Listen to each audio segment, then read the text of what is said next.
புத்தாண்டு வாழ்த்துக்கள். Happy healthy 2025. கேள்வியில் நீங்க கேட்கலாம். அண்ணா பல்கலைக்கழகம் எல்லாரும் கண்டுபிடிச்சிருக்கிறாங்க. ஆனா கூட்டணி கட்சி எல்லாம் அமைதியா இருக்கீங்க. நேற்று கட்சியோட நச்சே முழுக்க கண்டனம் தெரிவிக்கிறாரு. கண்டுக்காம போறோம் நினைக்கிறேன். இதுல அந்த குற்றம் செய்தவர், அந்த நபர் குற்றம் நடந்த அந்த 5 மணி நேரத்துக்குள்ள கைது பண்ணிருக்கிறாங்க. அதுல விசாரணை நடந்துட்டு இருக்கு. நீங்க சொல்ற மாதிரி அந்த குற்றம் நடந்து எந்த நடவடிக்கை எடுக்கல, அந்த குற்றம் செய்தவர் கைது பண்ணல அப்படிங்கிறதுக்கும் போது நாங்க ஆர்ப்பாட்டங்கள் இது பண்ணலாம் செய்யலாம். ஆனா ஒட்டுமொத்தமா என்ன சொல்றேன்னா, இது போன்ற ஒரு பல்கலைக்கழகத்துல இந்த மாதிரி பாலியல் வன்முறை பொறுத்த வரைக்கும் நடந்திருக்க கூடாது, இனிமேவும் நடக்கக்கூடாது. அதற்கு அரசு அதுக்குண்டான முயற்சிகள் எடுக்க வேண்டும். அவங்க இதுக்குண்டான விசாரணையை தொடங்கி இருக்கிறாங்க. இது போன்ற பல்கலைக்கழகங்கள்ல இந்த மாதிரி பாதுகாப்புக்குண்டான ஏற்பாடு அனைத்து செய்யணும்னு சொல்லிட்டு அந்த சார்ந்த அமைச்சரும் சொல்லியிருக்கிறாரு.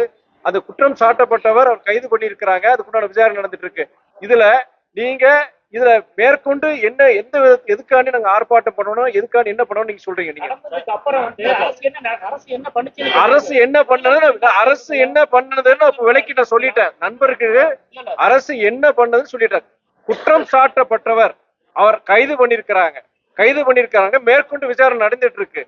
மேற்கொண்டு இது போன்ற சம்பவங்கள் எந்த பல்கலைக்கழகத்திலும் எந்த கல்வி நிறுவனத்திலையும் இது நடக்கக்கூடாதுன்னு சொல்லிட்டு அதுக்குண்டான ஏற்பாடுகளை அமைச்சர் சார்ந்த துறை சார்ந்த அமைச்சரும் சொல்லியிருக்கிறாரு. இதற்கு மேற்கொண்டு என்ன செய்ய வேண்டும்? இந்த பாருங்க, எஃப்ஐஆர் பொறுத்த வரைக்கும் இந்த பாருங்க, நீதிமன்றம் கண்டனம் தெரிவிச்சிருக்கு. அதுக்குண்டான விசாரணையும் எப்படி அது போன்ற முறையில எஃப்ஐஆர் பதிவு பண்ணிருக்க கூடாது, அதுக்குண்டான விசாரணையும் அவங்க அரசாங்கம் முயற்சி எடுத்துட்டு இருக்கிறாங்க. ஆனா அது மறுக்கல நான். அதே நேரத்துல இதுல நீங்க அது கைது எல்லா நடவடிக்கை எல்லாம் இந்த அரசாங்கம் எடுத்துட்டு இருக்கும் போது நாங்க கூட்டணி கட்சிக்காரங்க என்ன செய்யணும்னு சொல்லுங்க. நீங்க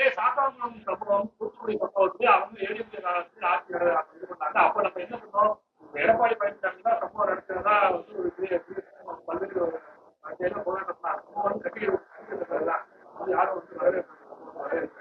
அப்ப எதிர்கட்சியா இருந்த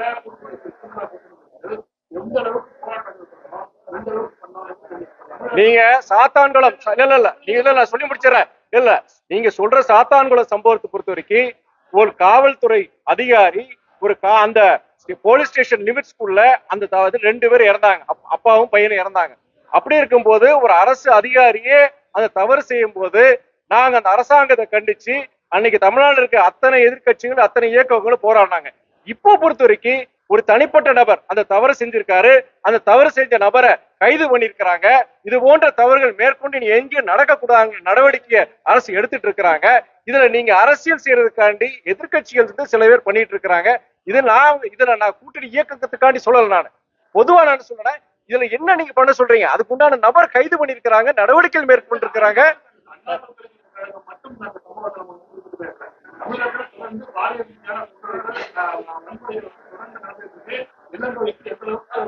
சரி, நான் சொல்ற பதில் நீங்க போடுவீங்களா? நீங்க நண்பர் கேட்ட கேள்விக்கு நான் பதில் சொல்ல போறேன். நான் சொல்ற பதில் நீங்க போடுவீங்களா? சரி, நீங்க என்ன சொல்றீங்கன்னா பாலியல் வன்முறை இந்த மாதிரி சம்பவங்கள் தொடர்ந்து நடந்திருக்குன்னு சொல்லிட்டு இருக்கிறீங்க. நீங்க national crime records bureau NCRB டேட்டாக்குள்ள போங்க. நீங்க இந்தியாவிலேயே இது போன்ற சம்பவங்கள் கம்மியா அதுக்காக நடக்க கூடாது நான் நினைக்கிறேன். நடக்கக்கூடாதுன்னு நான் சொல்றேன். ஆனால் மிகவும் குறைவாக நடக்கிற மாநிலம் பாத்தீங்கன்னா தமிழ்நாடு தான். இது போன்ற குற்றங்கள், பெண்களுக்கு எதிரான குற்றங்கள், பாலியல் வன்முறை சம்பவங்கள் எங்க அதிகமா நடக்குதுன்னா உத்தரப்பிரதேஷ் 3 முறை தொடர்ந்து ஆட்சி செய்யும் பாஜக அரசு அங்கதான் இந்த சம்பவங்கள் அதிகமா இருக்கு. நாட்டிலேயே நம்ம இந்தியா நாட்டிலேயே அதிகமா பெண்களுக்கு எதிரான வன்முறை குற்ற சம்பவம் அதிகமா இருக்கு மாநிலம் உத்தரப்பிரதேஷ் மாநிலம். நீங்க அதுபடி பார்க்கும்போது நீங்க உத்தரப்பிரதேச மாநிலம் மாத்திரம் கிடையாது, நீங்க பாஜக என்ற பிற மாநிலங்களை பார்க்கும்போது ஏன் டெல்லி தலைநகரை எடுத்துக்கோங்க. நீங்க வாரத்துக்கு ஒரு துப்பாக்கி சூடு, குண்டு வெடிப்பு, இந்த போன வருஷம் ஒரு வருஷத்துல மாத்திரம் 150 சம்பவங்கள் பள்ளி வளாகங்கள்ல குண்டு வச்சுட்டாங்கன்னு சொல்லிட்டு அந்த மிரட்டல்கள், வாரத்துக்கு துப்பாக்கி சூடு. 20 வருஷத்துக்கு முன்னாடி பாம்பேல எப்படி கேங்ஸ்டரிசம் இருந்ததோ அந்த இதை இன்னைக்கு டெல்லி நம்ம பார்த்துட்டு இருக்கோம். சர்வதேச நாடுகள் இருந்து அந்த தாதாக்கள் இன்னைக்கு டெல்லியை அவங்க கைக்குள்ள வச்சுக்கிட்டு இன்னைக்கு இது பண்ணிட்டு இருக்கிறாங்க. டெல்லியோடைய சட்ட ஒழுங்கு யார்கிட்ட இருக்கு? நாட்டினுடைய தலைநகர் யார் கட்டுப்பாட்டுகள் இருக்கு? பாஜக அரசு கிட்டதான் இருக்கு. நீங்க சொல்றத வந்து பத்திரிகை சில நபர்கள் பொறுத்த வரைக்கும் ஏதோ தமிழ்நாட்டு தான் இங்க இவ்வளவு சம்பவம் நடந்துட்டு இருக்கு. நாட்டிலேயே அதாவது நீங்க சொல்ற நீங்க வன்முறையா இருக்கட்டும், இந்த பாலியல் குற்றங்களா இருக்கட்டும், கம்மியா இருக்கிற மாநிலம் இது. இதுவும் நடக்கக்கூடாது நாங்க சொல்றாங்க. இதுவும் நடக்கக்கூடாது. இது போன்ற சமூகம் இனி நடக்காம இருக்கிறதுக்கு அரசாங்கம் தகுந்த முயற்சிகளை அவங்க எடுத்துட்டு இருக்கணும் நாங்களும் சொல்றாங்க. ஒன் அட் டைம் உங்க முடிச்சிட்டீங்க, நீங்க சொல்லுங்க. கூட்டணி கட்சிகள் ஆணையமே பாஜக தான் குற்றம் சொல்றீங்க. இப்ப டெல்லியில குண்டு வெடிக்கிறது சொல்றீங்க, தமிழ்நாட்டுல குண்டு வெடிப்பு மிரட்டல் வரவே இல்லையா? இந்த தமிழக என்ன நடவடிக்கை எடுத்தது? அதே மாதிரி நிறைய பேர் பாதிக்கப்பட்டாங்க. இது வரைக்கும் என்ன நடவடிக்கை? ஆனா கூட்டணி கட்சி வந்து பாஜகவும் பிளேம் பண்றீங்க ஒஞ்சி, திமுக சார் பத்திரிகை நண்பர், நீங்க என்ன சொல்றீங்கன்னா குண்டு வெடிப்பு இது போன்ற வன்முறை சம்பவங்கள்லாம் நடக்கிற தமிழ்நாட்டுல வந்து நீங்க கூட்டணி கட்சி வந்து ஒன்னும் சொல்ல மாட்டீங்க. நான் இப்ப சொன்ன தகவல் என்னன்னா, தமிழ்நாட்டிலே ஆங்காங்கே சில சம்பவங்கள் நடந்துட்டு இருக்கு. ஆனால் இந்தியாவிலேயே ஓரளவு அமைதியா இருக்கிறது, ஒரு அமைதியா இருக்கிறனால இது போன்ற சம்பவங்கள் நடக்காத மாநிலம், குறைவா நடக்கிற மாநிலம் தமிழ்நாடுன்னு சொல்றேன் நானு. அதிகமா நடக்கிற மாநிலம் பொறுத்த வரைக்கும் பாஜக ஆள்கின்ற உத்தரப்பிரதேஷ் மாநிலம் சொல்றேன் நான் சொல்லல. நேஷனல் கிரைம் ரெக்கார்ட்ஸோட பியூரோ, உங்களுடைய ஒன்றிய அரசு சார்ந்த ஒரு நிறுவனம் தான் அந்த டீடைல்ஸ் எல்லாம் கொடுத்திருக்கு. நான் அதனால சொல்றேன் நான், ஒரு வளர்ந்த நாடுகளிலே பொறுத்த வரைக்கும் இன்னைக்கு பல்வேறு குற்ற சம்பவம் நடந்துட்டு இருக்கு. வளர்கின்ற நாடுகள்ல அங்கங்க நடக்கதான் செய்யுது. தமிழ்நாட்டை பொறுத்த வரைக்கும் காவல் இந்த சட்டம் ஒழுங்கு பொறுத்த வரைக்கும் ஓரளவு கொஞ்சம் பரவலாம இருக்கு. அங்கங்க இந்த சம்பவங்கள் பொறுத்த வரைக்கும் நடக்கக்கூடாதுன்னு சொல்றேன். இனிமே வாக்கிய நடக்கக்கூடாது. ஆனா நீங்க இங்கதான் ஏதோ இந்தியாலேயே இங்கதான் அதிகமா இருக்கு, எங்க அரசாங்கம் ஒழுங்கா செயல்படல, காவல்துறை ஒழுங்கா செயல்படல சொல்ற குற்றச்சாட்டுக்கு நான் சொல்றேன்.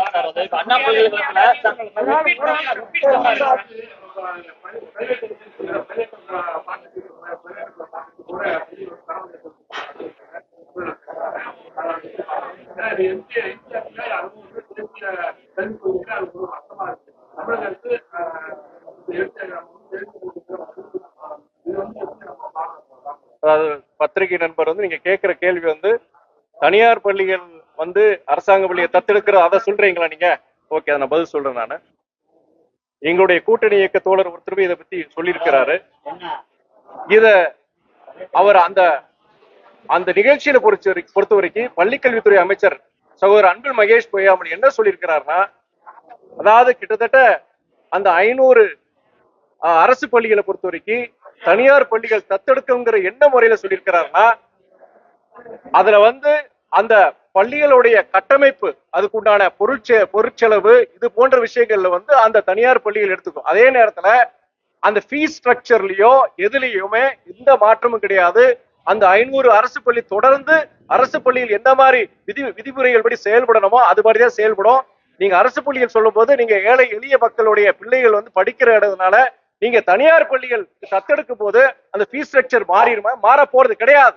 இந்த தனியார் பள்ளிகள் இந்த அரசு பள்ளியை தத்தெடுக்கிறதுடைய நோக்கம் என்னன்னா, இந்த பொருட்செலவுகள் தமிழ்நாடுடைய பள்ளிக்கல்வித்துறைக்கு கடுமையான ஒரு பொருளாதார நெருக்கடி இருக்கு. உங்களுக்கே தெரியும், அந்த சமகர சிக்ஷன் அபியான் படி இந்தியாவிலேயே சிறந்து செயல்படுற மாநிலம் வந்து நம்முடைய தமிழ்நாடு தான். அது ஒன்றிய அரசு அதை ஒத்துக்கிட்டு இருக்காங்க. ஆனாலும் கிட்டத்தட்ட 2000 கோடி வந்து நமக்கு தமிழ்நாடுக்கு பள்ளிக்கல்வித்துறைக்கு இந்த சமகிர சிக்ஷா நாடு திட்டத்தின்படி மறுக்கப்பட்டிருக்கு. ஏன் இந்த 2000 கோடி கொடுக்கலன்னா, அன்னைக்கு நம்முடைய ஒன்றிய அமைச்சர் தர்மேந்திர பிரதான் நேரடியாக அமைச்சர் அன்பில் மகேஷ் பொய்யாமொழி என்னை போன்ற நாடாளுமன்ற உறுப்பினர்கள் நேரடியாக சொல்றாரு, நீங்க என்னைக்கு இந்தியை ஏத்துக்கிறீங்களோ, என்னைக்கு மும்மொழி கொள்கையை ஏத்துக்கிறீங்களோ, என்னைக்கு தேசிய கல்விக் கொள்கையை ஏத்துக்கிறீங்களோ அப்பதான் இந்த நிதியை கொடுப்போம்னு சொல்லிட்டு ஓப்பனா சொல்றாரு அவரு. நான் அமைச்சர் பேசுறதுக்கு அப்புறம், அதிகாரி பேசுறதுக்கு அப்புறம் ஒன்றிய அமைச்சர்கிட்ட நான் சொல்றேன், நாங்க இருமொழி கொள்கை இருக்க போய் தான் எங்களுடைய தமிழக மாணவர்கள் இளைஞர்கள் இன்னைக்கு உலகத்தில் இருக்க அத்தனை துறைகள்லயும் நாங்க முதன்மையா இருக்கிறதுக்கு காரணம் எங்க திராவிட இயக்கங்களுடைய அந்த இருமொழி கொள்கையினாலதான். நீங்க சொல்ற மும்மொழி கொள்கையை எடுத்துக்குவோம், அந்த மூன்றாவது மொழி ஏன் ஹிந்தியா இருக்க வேண்டும், ஏன் சமஸ்கிருதமா இருக்க வேண்டும், ஏன் ஜெர்மன்? நீங்க உலக குளோபலைசேஷன் பத்தி பேசுறோம், உலகமயமாக்கல் பத்தி பேசுறோம். இன்னைக்கு உலகத்துல இருக்கிற மூன்றாவது பொருளாதார வல்லரசா இந்தியா வரணும்னு சொல்றோம். ஏன் ஒரு மேண்ட்ரின் சைனீஸா இருக்கட்டும், ஜெர்மனா இருக்கட்டும், பிரெஞ்சு மொழியா இருக்கட்டும், ஏன் அதை கத்துக்கூடாது? இன்னைக்கு உலக மொழிகளை கத்துக்க கூடாதுங்கிற ஒரு சூழ்நிலை நீங்க உருவாக்கி இருக்கிறீங்க. அது ஒரு மூன்றாவது மொழியை தேர்ந்தெடுக்க வேண்டியது ஒரு மாணவருடைய பெற்றோரை தவிர அரசாங்கமோ அரசியல் கட்சிகளோ செயல்படக்கூடாது. நீங்க சொல்றீங்க இல்லையா, இந்த பொருளாதார நெருக்கடி இருக்க போய் தான் இன்னைக்கு தனியார் பள்ளிகளை அந்த தத்தெடுக்க சொல்ல வேண்டிய ஒரு நிர்பந்தத்துக்கு ஆளாக்கப்பட்டிருக்கோம்.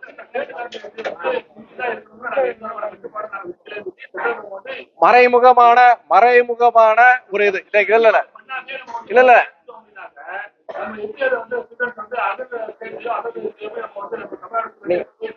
நான் சொல்றேன் நான் சொல்லி முடிச்சிடறேன். நாங்க என்ன சொல்றோம்னா, மூன்றாவது மொழி பொறுத்த வரைக்கும் அது நீங்க ஹிந்தியா இருக்கலாம், சமஸ்கிருதமா இருக்கலாம், ஏன் இன்னொரு உலக மொழியா, அதை சூஸ் பண்ண வேண்டியது யாரு? மாணவர். நமக்கு இருக்கக்கூடாது. புரியுதுங்களா? எந்த மொழியை நாங்க எதிர்க்கலை. திராவிட இயக்கங்கள் பொறுத்த ஹிந்திக்கு எதிரானவர்கள் கிடையாது. ஆனால் ஹிந்தி திணிப்புக்கு நாங்க எதிராக இருக்கிறோம். நீங்க சொல்றபடி அந்த அதாவது வேறு இந்திய மொழியாக இருக்குன்னு சொல்ற மூணாவது மொழியை பொறுத்த இந்திய மொழியாக இருக்குன்னு சொல்றாங்க. வெளிநாட்டு மொழிகள் கிடையாது. அந்த பாலிசி மாத்திட்டாங்க. சகோதரர் உங்களுக்கு தெரியுமான்னு தெரியும். அதான் நாங்க கொஸ்டின் பண்றான். அதான் கேள்வியை சொல்றான். ஏன் அந்த மூன்றாவது மொழி இந்தி சமஸ்கிருதமா இருக்க வேண்டிய சூழ்நிலைக்கு உருவாக்குறீங்கன்னு சொல்றேன் நான். எனி இந்தியன் லாங்குவேஜ் உதாரணங்க சகோதரர் நான் சொல்றேன். இப்போ நம்ம தமிழ்நாட்டு ஒரு பையனே இருக்கிறான். இப்போ ஃபர்ஸ்ட்ல அவன் 2 மொழிகள் எடுக்கிறான். ஆங்கிலமோ தமிழும் எடுக்கிறான். மூணாவது மொழியை பொறுத்த வரைக்கும் அவன் கன்னடமோ இல்லாட்டி தெலுங்கு படிக்க போறது கிடையாது. வேற வழி இல்லாம இந்திய மொழி இருக்கிறதுனால அவன் ஹிந்தி எடுக்க போறான். வேற வழி இல்லாம. ஏன் நீங்க ஜெர்மன் இருக்கும்போது பிரெஞ்சு இருக்கும். எத்தனை மாணவர்கள் எனக்கு தெரிஞ்ச வரைக்கும் சென்னையிலையும் மதுரையிலையும் கோவையிலையும் பொறுத்த வரைக்கும் ஜெர்மன் பிரெஞ்சு அத்தனை உலக மொழியை எடுத்துட்டு இருந்தாங்க. இன்னைக்கு அந்த வாய்ப்பே கிடையாது. இன்னைக்கு நம்முடைய தமிழக இளைஞர் பொறுத்து எங்க வேலைக்கு போறாங்க? வெளிநாடுகளுக்கு போறாங்க. நீங்க வடநாட்டுல இருக்கவங்க தான் இங்க தஞ்சமுகம் வர்றான், உழைப்புக்காண்டி இங்க வர்றான். நமக்கு ஒண்ணு ஹிந்தி வந்து அவசியம் இல்லைன்னு சொல்லல நான். ஆனால் அந்த சாய்ஸ் வந்து ஸ்டூடெண்ட் கொடுக்குன்னு சொல்றேன் நான். பள்ளி மாணவர் இல்ல உங்களுக்கு சொல்லுங்க. கரெக்ஷன் மட்டும் தான். பள்ளியை தத்தெடுக்கிறேன் நான் சொல்லலன்னு சொல்லிட்டாரு. தத்தெடுக்கிறதா அரசாங்கம் சொல்லல, தவறா கொடுத்தாரு. சிஎஸ்ஆர் ஃபண்ட் 500 பள்ளிகள் இருக்கு. அந்த ஃபண்டை வந்து அரசு பள்ளி கொடுக்கணும்னு சொல்றாங்க. அண்ணாமலை என்ன சொல்றாருன்னா, நீங்க ஏன் பள்ளிக்கூடத்தை கொடுக்குறீங்க, தனியார் பள்ளியில படிக்கிற பிள்ளைகள் கட்டணத்தை குறைங்கன்னு அண்ணாமலை சொல்றாரு. இது எப்படி பாக்குறீங்க? அண்ணாமலையை பொறுத்த வரைக்கும் அவர் இன்னைக்கு காலையில அந்த பேப்பர்ல வந்து என்ன சொல்லியிருக்கிறாருன்னா, கிட்டத்தட்ட வந்து வருஷத்துக்கு வந்து 40,000 கோடி வந்து கல்வித்துறைக்கு வந்து தமிழ்நாடு அரசு செலவு பண்றாங்க.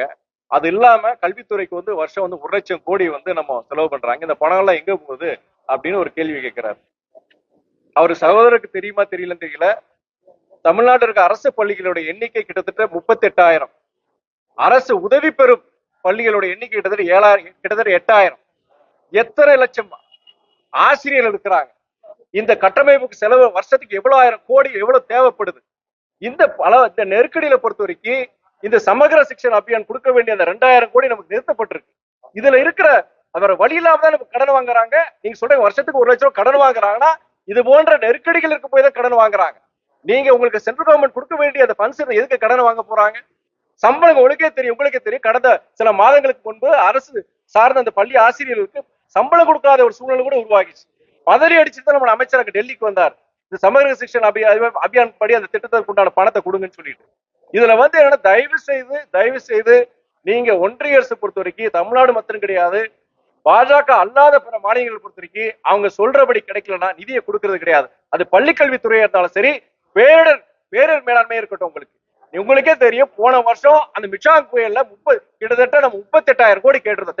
தென் மாவட்டங்கள் நடந்த அந்த வெள்ள பிரச்சனை இதுக்கெல்லாமே 38,000 கேட்டது, கிடைச்சது 276 கோடி.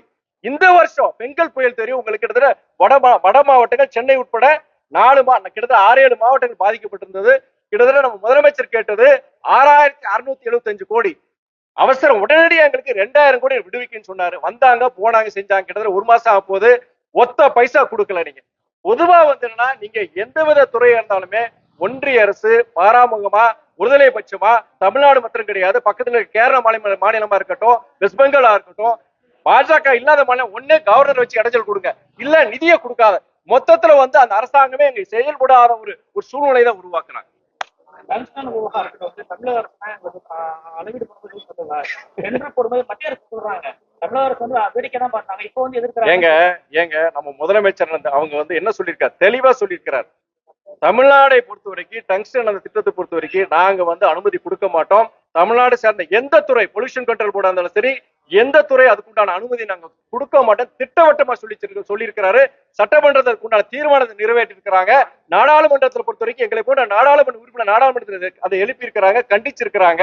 அப்படி இருக்கும் பொழுது திரும்பி திரும்பி நீங்க வந்து மாநில அரசு, தமிழ்நாடு அரசு, முதலமைச்சர் குற்றம் செலுத்துவது தவறான விஷயம் பாக்குறாங்க. ஏங்க பாருங்க, ஒரு அரசாங்கத்துக்கு நாள்தோறும் 10,000 கடிதங்கள் வருது, எல்லாம் வருது. இதுல எந்த கடிதத்தை, ஆனா நீங்க அந்த சாங்ஷன் பொறுத்து ஏங்க அது அதிகாரிகள் இருக்கலாங்க, அதிகாரிகள் இருக்கலாம், அதை பத்தி தெரியாது. ஆனால் இன்றைக்கு பொறுத்த வரைக்கும் அந்த திட்டத்துக்கு உண்டான அனுமதி தமிழக அரசு கொடுக்காது. துறை சார்ந்த எந்தவித அனுமதி நான் கொடுக்க மாட்டேன் முதலமைச்சர் தெளிவா சொல்லியிருக்காரு. சட்டமன்றத்துல ஓப்பனா வந்து அதுக்குண்டான தீர்மானத்தை நிறைவேற்றிருக்கிறாங்க. நீங்க 7-8 மாசம் 9 மாசம் முன்னாடி ஏதோ ஒரு கடிதம் பரிமாறுதல் ஆயிருக்கு, இதனாலதான் இதுல வந்து நீங்க தமிழக அரசு இதுக்கு உடந்தன்னு சொல்றது நான் ஏத்துக்க முடியாது. ஒரு மத்திய அரசு எல்லாம் செய்வாங்க. மத்திய அரசு நிதியை கொடுக்கறது கிடையாது. இங்க கவர்னரை வச்சுக்கிட்டு இங்க இடைஞ்சல் பண்ணிட்டு இருக்காங்க. மத்திய அரசு எல்லா குற்றச்சாட்டு எங்க மேல வைக்கதான் செய்வாங்க. உங்க தந்தையா இருக்கட்டும், பாதிப்பு மதுவிலக்கு எதிராக கடுமையான போராட்டம் கிட்டத்தட்ட தமிழ்நாடு ஃபுல்லா நடந்தாரு. ஆனா இப்ப மதுவோட அளவு முன்னாடி அதிகமா தான் இருக்கு. இப்ப மது கொள்கையில உங்களோட மது விலக்கு கொள்கையை பொறுத்த வரைக்கும் பூர்ண மது விலக்கு தான் எங்களுடைய இதுன்னு முதலே நாங்க சொல்லியிருக்கோம். தொடர்ந்து வந்து முதலமைச்சருக்கு சரி, இந்த அரசாங்கத்துக்கு பொறுத்த படிப்படியா நீங்க அந்த மதுங்கிறது வந்து மது இல்லாத தமிழ்நாடு கொண்டு வரும்னு சொல்லி எங்களுடைய நிலைப்பாடு. அதுக்காண்டி எல்லாமே நாங்க சொல்றபடி இருக்கணும்னு சொல்லி கூட்டணிகளுடைய ஒவ்வொரு கட்சிக்கும் ஒரு நிலைப்பாடு இருக்கலாம். நாங்க குறைந்தபட்ச ஒரு இது என்னன்னா, மதவாத சக்திகள், நாட்டை நாசப்படுத்தும் மதவாத சக்திகள் தமிழ்நாட்டுல காலூட கூடாங்கிற ஒரே ஒரு காரணத்துக்காண்டி தான் நாங்க இருக்கிறது கூட்டணியில. பல சில விஷயங்கள் வந்து நாங்க ஒரு கேட்ட கேள்வி வேற, நாங்க பாருங்க அவர் கேட்ட கேள்வி பதில் சொல்லிட்டேன். நான் அவர் கேட்ட கேள்வி பதில் சொல்லிட்டேன்.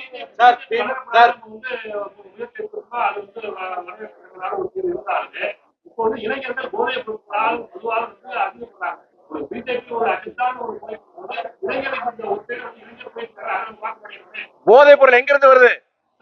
போதையின் ஊற்றுக்கண் எங்க? போதையின் ஊற்றுக்கண் எங்க? குஜராத் குஜராத் குஜராத் குஜராத் போன்ற மாவட்டங்கள்ல, மாநிலங்கள்ல தான் போதைப் பொருள் வருது. போதைப் பொருள் நீங்க முதல்ல வந்து நம்முடைய கப்பல் படையோ அதுக்குண்டான ஒன்றிய அரசு சார்ந்த அதுக்குண்டான துறை சார்ந்த இந்த போதைப் பொருளை தடுக்க வேண்டியது அவங்க வந்து நீங்க தடுக்காட்டி, தமிழ்நாட்டுல மாத்திரம் போதைப் பொருள் பிரச்சனை கிடையாதுங்க. நீங்க மாசத்துக்கு நீங்க பாத்தீங்கன்னா வட மாநிலங்கள் பாஜக மாநிலங்களே கிட்டத்தட்ட பலாயிரக்கணக்கான கோடிக்கு உண்டான போதைப் பொருள் கிடைச்சிட்டு இருக்காங்க. அது இந்தியா முழுவதற்கு பிரச்சனை.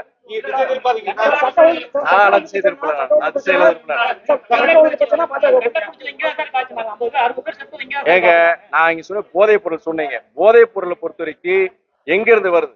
நீங்க சொல்ற மாதிரி இந்த சிந்தட்டிக் ட்ரக்ஸ் எல்லாம் எங்க இருந்து தமிழ்நாடு உற்பத்தி படல. அது எல்லாமே வந்து பாகிஸ்தான், ஆப்கானிஸ்தான் போன்ற வெளிநாடுகள்ல இருந்து வருது. அது வர்ற மாநிலங்கள் பொறுத்த வரைக்கும் நீங்க குஜராத் போன்ற இடங்கள்ல தான் உள்ள வருது. நீங்க பத்திரிகை நம்பருக்கு உங்களுக்கே தெரியும், மாசத்துக்கு ஒரு அவங்களே பேப்பர்ல வருது, உங்களுக்கு இத்தனை லட்சம் இத்தனை ஆயிரம் கோடிகளுக்கு வந்து போதைப் பொருள் பறிமுதல் செஞ்சாங்கன்னு சொல்லிட்டு. இத பாருங்க, நீங்க வந்து எங்க இருந்து இது குற்றது? அதாவது போதைப் பொருளோட ஊற்றிடம், போதைப் பொருள் கடந்த ஆட்சியில பாருங்க, கடந்த ஆட்சியில நீங்க போதைப் பொருள் இல்ல நீங்க சொல்ல முடியாது, அப்பயும் இருக்கதான் செய்யுது. நான் இப்ப என்ன சொல்றேன்னா, தமிழ்நாடு மாத்திரம் கிடையாதுங்க, இந்த போதைப் பொருள் பிரச்சனை வந்து இந்தியா நாடு முழுவதும் மிகப்பெரிய ஒரு சமுதாய ஒரு சீர்கேடா இருக்குங்க. நான் உங்களை மறுக்கல நான். ஆனால் தமிழ்நாடு மொத்தம் பிரச்சனை கிடையாது, எல்லா மாநிலங்களும்.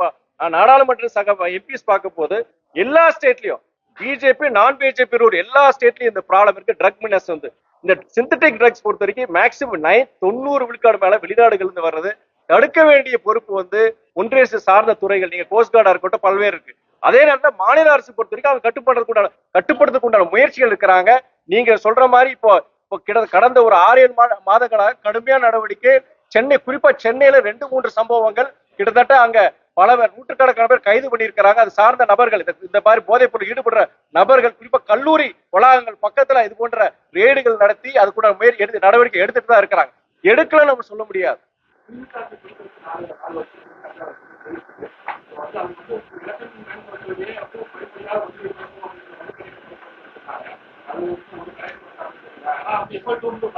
அதிகப்படுத்திருக்காங்க. அவரே வீட்டுக்கு முன்னாடி கருப்பு சட்டை போட்டு போராடினாரு. எங்க போனாரு சார்? அவர் கேள்வி கேட்கிறார் சார், நீங்க இருக்க பத்திரிகை நண்பர் அவர் கேட்கும் போது நீங்க இது பண்ணாதீங்க.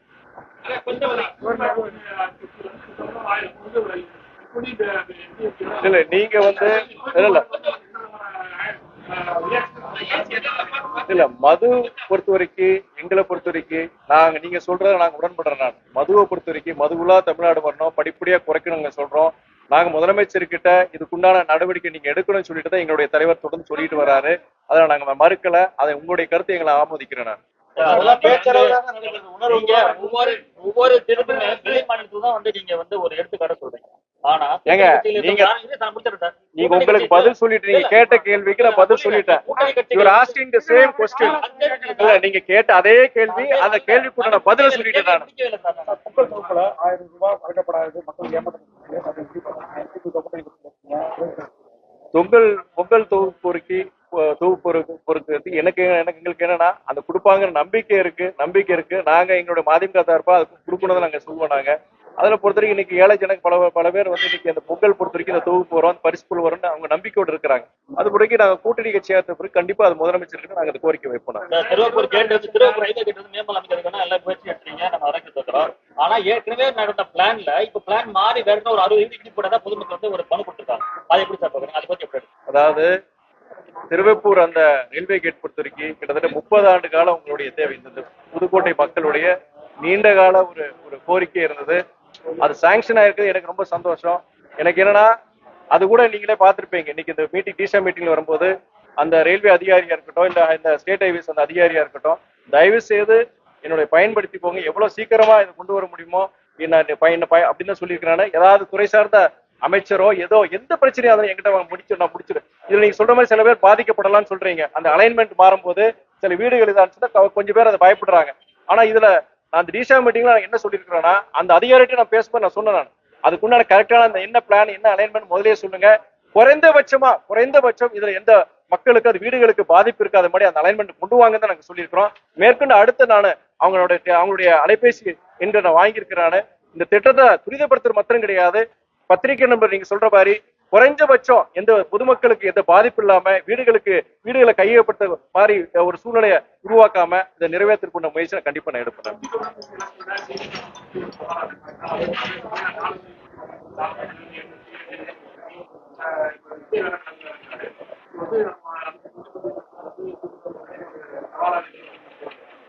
நீங்க அதாவது தமிழக அரசு பொறுத்த வரைக்கும் மக்கள் நல திட்டங்களை இந்த 4 ஆண்டுகள்ல நிறைய திட்டங்களை கொண்டு வந்திருக்கிறாங்க. குறிப்பா தாய்மார்கள் பெண்கள் சம்பந்தமா நிறைய திட்டங்களை நிறைவேற்றிருக்கிறாங்க. அந்த மக்கள் மத்தியில ஒரு வரவேற்பு இருக்கு. இதன் மூலமா நம்ம வந்து எளிதில் வெற்றி பெறலாம் நம்பிக்கையோடு இருக்கிறாங்க. நம்ம முதலமைச்சரும் அந்த நம்பிக்கையோடு இருக்கிறாங்க. கூட்டணிகள் பொறுத்த வரைக்கும் எதிர்கட்சி கூட்டணிகள் பொறுத்த வரைக்கும் அவங்க அந்த கூட்டணிகள் மாறலாம், இல்லாட்டி அது நீங்க எலெக்ஷனுக்கு இனி ஒரு வருஷம் இருக்கு. ஆனா முதலமைச்சர் அவரோட சொன்னபோது என்ன சொல்லியிருக்கிறாருன்னா, நாங்க மக்களுக்கு நல்லது செஞ்சிருக்கோம், இந்த மக்கள் எங்களை வரவேற்கிறாங்க, அந்த நம்பிக்கையின் அடிப்படையில் நாங்க 200 தொகுதிக்கு மேல ஜெயிப்போம்னு அவர் சொல்லியிருக்கிறார். அந்த நம்பிக்கையின்படி இருக்கு.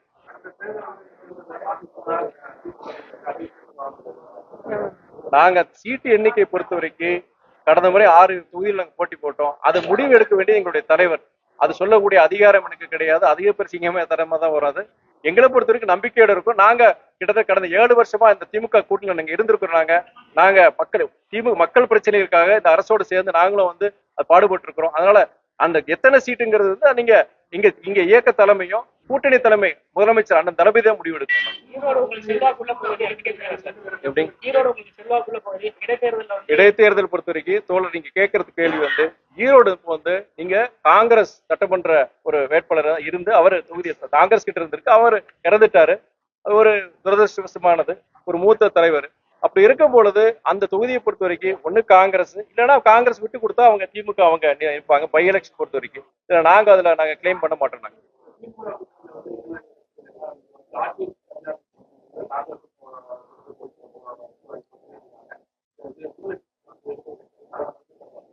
ஆட்சியில் பங்கு அதிகாரத்தின் பங்குங்கிறது விடுதலை சிறுத்தைகள் கட்சி காங்கிரஸ் கட்சியோட நிலைப்பாடு. அது வந்து அவங்களுடைய அந்த இயக்க தோழர்களுடைய ஆசை தவறு கிடையாது. நம்ம தவறுன்னு சொல்ல மாட்டோம். அதே நேரத்துல மதிமுகவை பொறுத்தவரை இந்த கால சூழ்நிலை எப்படின்னா, தமிழ்நாடு அரசியலில் இது போன்ற சூழ்நிலை முன்னாடி வந்தது கிடையாது. கிட்டத்தட்ட 100 வருஷமா அதாவது ஜஸ்டிஸ் பார்ட்டில இருந்து ஆரம்பிச்சு நீதி கட்சியில இருந்து ஆரம்பிச்சு இன்னைக்கு வரைக்கும் மதவாத சக்திகள் தமிழ்நாட்டுல வேரூன்ற கூடாது, அவங்க ஏதாவது ஒரு விதத்துல வந்து இங்க வந்து தமிழ்நாட்டுல வந்து வேரூன்றிடணும், அந்த மதவாத அந்த அந்த ஒரு சித்தாந்தத்தை இங்க புகுத்தணும்னு சொல்லிட்டு முயற்சி பண்ணிட்டு இருக்கிறாங்க. இந்த கால சூழ்நிலையில எங்களால வந்து ஒரு குழப்பத்தை உருவாக்க கூடாது. அதாவது இந்த அதிகாரத்தில் பங்கு, ஆட்சியில் பங்குங்கிற தேவையில்லாத, அது வந்து எங்களை பொறுத்த வரைக்கும் அது அந்தந்த இயக்கங்களுடைய உரிமை, அது நாங்க சொல்ல வரணும். மதிமுக வரைக்கும் எங்க இயக்க தலைமை என்ன முடிவெடுத்திருக்காங்க அந்த இதுக்குள்ளேயே நாங்க போகக்கூடாதுன்னு நினைக்கிறோம். நாங்க அதே நேரத்துல இந்த ஆட்சியை பொறுத்த வரைக்கும் நாங்க என்ன ஒரு கோரிக்கை வைக்கிறோமா, மக்கள் சார்ந்த கோரிக்கை வைக்க கண்டிப்பா அந்த முதலமைச்சர் பரிசீலிக்கிறாங்க, அதுக்கு உண்டான அந்த முயற்சிகள் எடுக்கிறாங்க. அப்படி இருக்கும் போது அதிகாரத்துல பங்கு அதுதானே.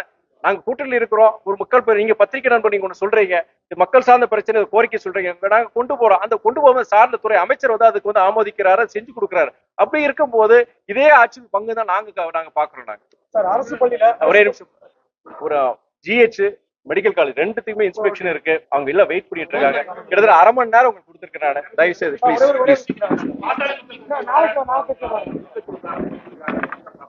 பாட்டாளி மக்கள் கட்சியில் அந்த சம்பவம் பொறுத்திருக்கு அந்த கட்சியுடைய ஒரு அந்த இயக்கம் எடுக்க வேண்டிய முடிவுகள் தான். நாங்க மதிமுக இன்னொரு கட்சியுடைய விவாதத்தை தலையிடுறது வந்து ஆரோக்கியமானது கிடையாது நான் சொல்லுவேன்.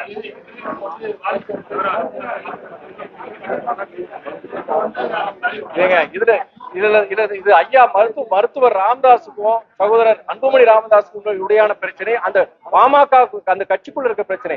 இதை பத்தி கருத்து சொல்ல நான் விரும்பல, ஆரோக்கியமானதும் கிடையாது. புதுக்கோட்டையை பொறுத்த வரைக்கும் அங்க அலுவலகம் பொறுத்த வரைக்கும் எங்களுக்கு மாநகராட்சி கொடுத்திருக்கிறாங்க, இடத்த கொடுத்துட்டாங்க. அடுத்து இனி ஒரு மாசத்துக்குள்ள நாங்க ஆபீஸ் எனக்கு திறந்துருவோம்.